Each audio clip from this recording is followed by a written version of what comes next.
The second most powerful military in the world is running out of weapons, and there's one very big reason why it won't be getting many more anytime soon.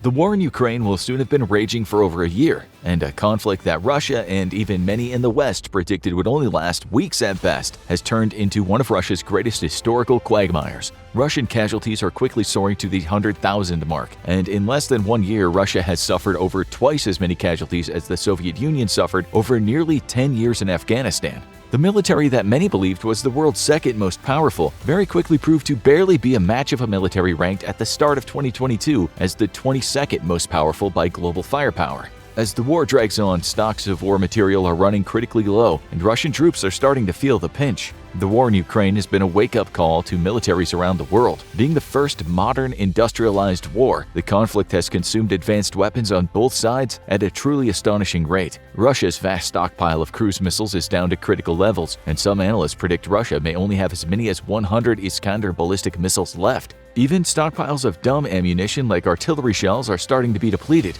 to no surprise, as Russia is estimated to be expending as many as 20,000 shells a day in fighting. Perhaps the most shocking figure of all to come from the conflict, though, is the rate of misfires and failures on Russia's side. In terms of its advanced weapons, 1 month into fighting, U.S. intelligence delivered a surprising report that outlined how some of Russia's smart weapons were experiencing a failure rate as high as 60%. The failure rate varied by missile type, with some exceeding 50%. Two missile types, the Kh-555 and Kh-101, both air-launched cruise missiles, were experiencing failure rates as high as 60%. By comparison, the United States will not certify for combat any weapon that displays a failure rate above 2%. Such staggering failure rates not only help account for Russia's failure to achieve basic military objectives, but also dramatically increase Russia's expenditure of weapons as it's forced to retarget objectives that were not destroyed in the initial strike, essentially expending 2 weapons per fire mission, or even more given that the next weapon probably has a similarly high failure rate and has consumed Russian stockpiles of weapons it is touted as world-beating before the start of war. Since the launch of the invasion in February, the world has learned a lot about the Russian military and defense industry. While corruption was a well-known quantity with the Russian military, the full extent of it was never apparent to the West. Falsified troop readiness and weapon capability reports are relatively harmless in peacetime after all, but war has a way of bringing the truth out. What we've learned is that Russia's corruption problem runs all the way to a very deeply rotted core that even affects its defense industry, with suppliers providing weapons and equipment that they never truly expected would be used in war and skimming money off the government contracts with their cost-saving measures. But if Russia's defense industry is rife with corruption, it also means that it's thoroughly unprepared to resupply the Russian military itself. While the Soviet Union was once a massive exporter of very robust and capable military equipment all over the world, the Russian Federation has struggled to regain the technical and manufacturing capabilities that the Soviet Union once enjoyed. A large part of this is due to the fact that much of the talent and industrial base now exists in former Soviet republics that are now independent. For instance, Ukraine provided tanks for the Soviets, which explains why some models of Ukrainian tanks are actually more capable than their Russian counterparts.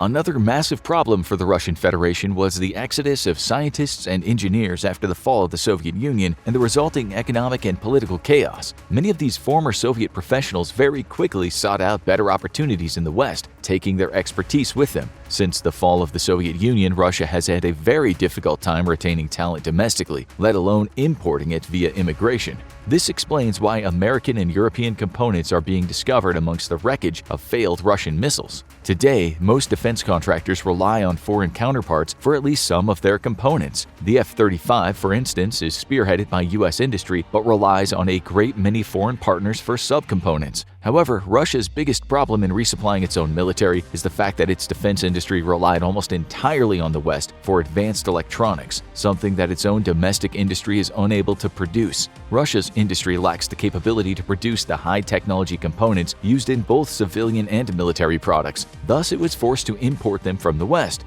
When the EU and the US implemented sanctions against Russia for its invasion, the import of these items stopped almost completely. Russian intelligence services have set up shell companies to bust sanctions and are adept at it, but even this can only provide the Russian defense sector with a meager trickle of badly needed components. However, Taiwan's ban on the export of electronics to Russia severely hurt its ability to manufacture modern weapons. The small island nation produces most of the world's semiconductors and other advanced electronics, and it was quick to back up its US partners in putting the crimp on Russia's ability to continue building modern weapons. In effect, this is Russia's biggest problem. Much like during the Cold War, the United States has aggressively maneuvered to economically isolate Russia. It pays to have friends, and when your friends make all the world's best stuff, you can impose a sort of technological blockade on an aggressor nation. And that's exactly what the US and EU did to Russia. The effect has been catastrophic, with Russia forced to shut down production entirely on some plants producing weapons such as air defense missiles. Famously, one plant that produced missiles for the S-300 and S-400 family of air defense systems was forced to shut down due to a lack of Western components. Its employees were given a choice: go on indefinite leave or accept a paid contract to go fight in Ukraine. Russia has attempted to rectify its increasingly precarious strategic position by turning to the few friends, or at least partners, it has. Iran has supplied Russia with hundreds of suicide drones, which Russia naturally used to attack civilian targets instead of military ones. In early November, Iran also claimed it was preparing to sell ballistic missiles to Russia, a move that immediately got the West's attention. To date, there's no evidence that any Iranian missiles have actually been transferred to Russia, but even if it were to do so, the country is limited in how many it could realistically supply by both sanctions against it and its own defense needs. The confirmation of Iranian drone sales to Russia prompted sanctions from the West against the nation, so further arms sales are only going to bring even more severe punishment against it, something that Iran is likely not willing to endure given the current domestic political climate at home. A major economic upheaval could be the turning point for the ongoing Iranian protests and spell an end to the regime. Likewise, North Korea has sold an estimated hundreds of thousands of artillery shells to Russia and is unlikely to provide any further military supplies. North Korea also has its own pressing defense needs, which naturally limits how many weapons it can afford to give away. Russia isn't the only one with supply woes, though. The war in Ukraine has been consuming Western supplies provided to Ukraine in an equally aggressive manner, and the West is finding that its own defense industries are woefully unprepared to resupply Ukraine's armed forces or even their own. After the end of the Cold War, the Western defense industry shrunk dramatically. The US alone saw the shuttering or absorption of dozens of defense manufacturers, leading to a dangerous consolidation that, in truth, has very little wartime production capability. The rate of expenditure in Ukraine has been a huge alarm bell to the Pentagon, who faces the almost certain probability of war against China within the next 10 years. Tooled for the peacetime development of high-tech weapons, even America is extremely ill-prepared to resupply combat forces engaged in high-intensity fighting over a long-term conflict. So, while Russia has many issues that prevent it from resupplying its forces, corruption, little technological industry, and sanctions, its military faces the exact same problem that every nation's military faces today. It was not prepared for a long-duration, high-intensity war against a near-peer adversary. Without a major investment in defense manufacturing, Western militaries may find that they too will be begging for Cold War-era weapons after a year of fighting. Now go check out Russia's plan to win the war in Ukraine, or click this other video instead.